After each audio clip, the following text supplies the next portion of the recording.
So the next one is for Dr. Muehlenbachs. If we continue with fracking, what are the implications for water use associated with this practice, especially in water-short areas? How does the use of water for fracking fit with Alberta's Water for Life strategy and the quote, "first in time, first in right" water policy? Is water contaminated by fracking recoverable at all? We'll go through the beginning of that talk. Okay, in Alberta, the kind of fracking that's taking place in Alberta usually, or until now, has not been what's called that saltwater fracking, where you use hundreds of thousands of liters in one single well, in one single pad. And that's the kind of fracking that's taking place in Pennsylvania and British Columbia and Texas and so on. There, the water supply in British Columbia is under severe stress. As I mentioned, Talisman's got this deal going where they're sucking water out of behind the big dam there. They're building water pipelines simply to suck the water out of the big reservoir to their site.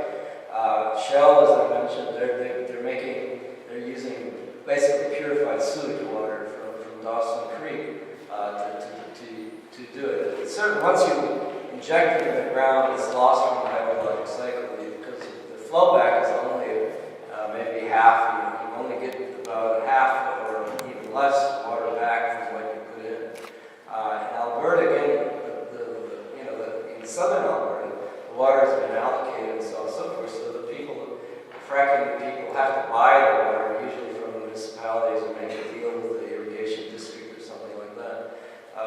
They just basically, they're competing for the water that's there.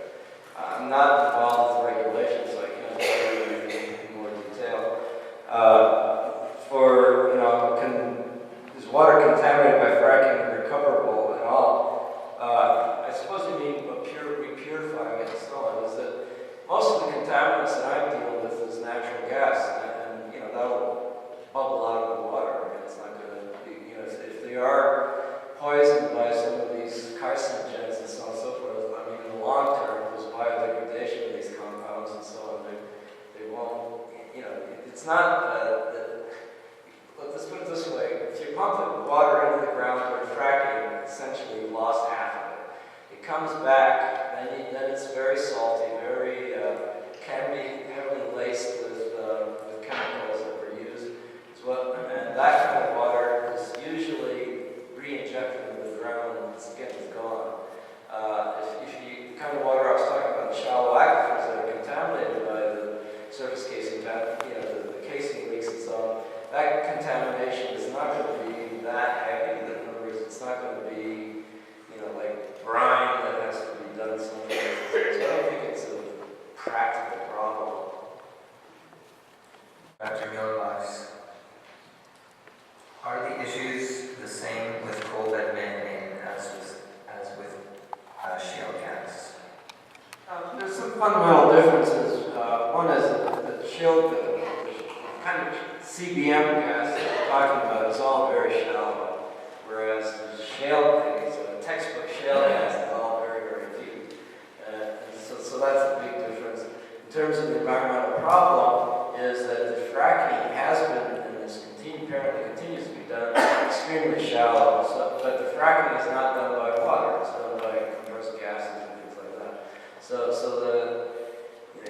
the problems have very different sources and so on.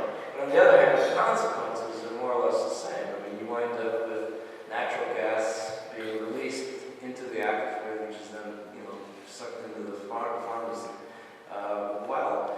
Now, in the shale gas area, as I said, the source of the problem isn't great depths. I think most of the source of the environmental gas, the problem gas, is actually quite, it's shallow, but it's not as shallow as from the coal bed stuff. So, there's some similarities and there's some fundamental differences. So these questions concern well casings.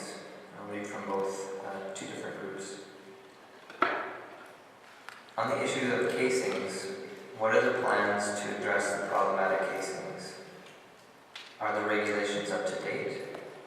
Why do so many of the new wells have problems to begin with? And then, what would your industry be willing to do to reverse public opinion to support shale by changing the 60% failure rate of wells? Why not let concrete in wells dry longer? It's 8 hours the standard now. Is it truly dry then? An operating well, a licensed well, is allowed to have a small leak, a small amount of surface casing wet flow, but at the time of abandonment, it has to have like 0 vent flow. And so essentially, the regulations are that they have to be fixed, but the operator more or less decides when they're going to fix it. And the way to fix it is basically to identify where the source of the leak is, and then you go down from the well a little bit beneath it, and you perf down there, and you perf above it with a zone you suspect is leaking, then pump cement in at really high pressure so that it makes like a donut around the section that you think is giving you the problem. And it's done thousands of times every year around the province. Okay, so given the time, we'll have one final question and address it first to Dr. Muehlenbachs, then to Dr. Leckie. So last Tuesday we heard Bill McKibben speak on climate change, and his point was we can no longer burn any of our unconventional reserves. So what is the impact on climate change if we propose to burn all of these unconventional reserves? Well, I'm not a climate denier. I think the impact is we're in a warming world, and the more CO2 we put into the air, the warmer it's going to get. I mean, that's, I think it's a simple fact. There's an argument made in favor of shale gas that for every unit of energy you generate from shale gas compared to coal, you actually generate less CO2. So substituting shale gas for coal will actually improve society's future. The counter argument is that shale gas, any kind of gas system leaks, from valves and leaks from flanges and so on, so that the comparison of coal to shale gas is actually quite controversial, and it's based on how efficient the coal to gas distribution system is. So if they're flaring a lot during shale gas production, or if they're having valves, there's internal valves and pipelines in this distribution system that use the pressure of the gas to open and close the valves. And each time you do that, you vent a puff of gas.